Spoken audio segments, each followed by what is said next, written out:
اب آپ مجھے بتائیں قادیانیت نے کیا کیا؟ نبوت کا جھوٹا دعویٰ کیا. ہمارا سارا فوکس کس طرف ہے کہ ہم یہ پروف کرتے ہیں کہ بات غلط ہے اور اللہ کے نبی صلی اللہ علیہ وسلم آخری نبی ہیں اور یہ جھوٹے ہیں. یہ بات کرتے ہیں. عالمی قوتیں کیوں اس کو سپورٹ کر رہی ہیں؟ اس وجہ سے کہ وہ اسلام کو اپنا مد مقابل سمجھتے ہیں. قادیانیت ایک اور کام بھی کرتی ہے. وہ کام کیا ہے مزاحمت کا خاتمہ. وہ مقصد آج آپ کو ہمارے معاشرے کے اندر، ہمارے تعلیمی نظام کے اندر، ہم نے جہاد کو اپنے کریکولم سے سب چیزوں سے نکالا. ہم یہاں پر شور نہیں ڈال رہے. بھائی ارکان اسلام میں چھٹا کہتے ہیں کہ جہاد ہے، لیکن ہم نے اس کو پروٹیکٹ کرنے کے لیے کوئی ایسا بگر پلان بنایا کبھی؟ ہمارا کریکولم اسی کے اوپر ڈیزائن اس پہ ہوا ہے. وہ ہم روک سکیں اس لیے کہ جو ہم نے 78 سال میں تعلیمی نظام بنا کے رکھا، جو میڈیا کا سسٹم چلنے دیا، اس سب نے ان کی ذہن سازی یہ کر دی کہ یار آپ انسان تو سمجھو نا ان کو. آپ کو پتہ ہے قادیانیوں نے جو اتنی تحریک بنائی اس کا نام کیا رکھا تھا؟ تحریک جدید، ماڈرنسٹ موومنٹ. بڑے بڑے عہدوں کے اوپر جو ہے وہ تحریک جدید کا یہ کام ہے کہ پلان ہے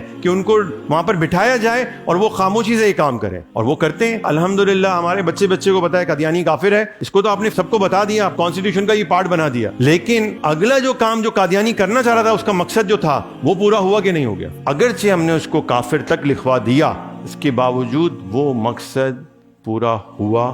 ہوش میں آئیں. اور یہ جو تباہی پھرتی جا رہی ہے یہ ہمارے اندر موجود ہے. یہ ہمارے پولیٹیشینز ہیں. پالیسی میکنگ بنانے والے کوئی گورے اور یہودی اور اسرائیل سے نہیں آیا ہے. یہ بظاہر نام کے مسلمان ہیں لیکن کام سارے کے سارے وہی کر رہے ہیں جو انٹرنیشنل ڈیمانڈز ہیں. وہ نظریاتی طور پہ تبدیل ہو چکے ہیں. اور وہ رکے گا کیسے؟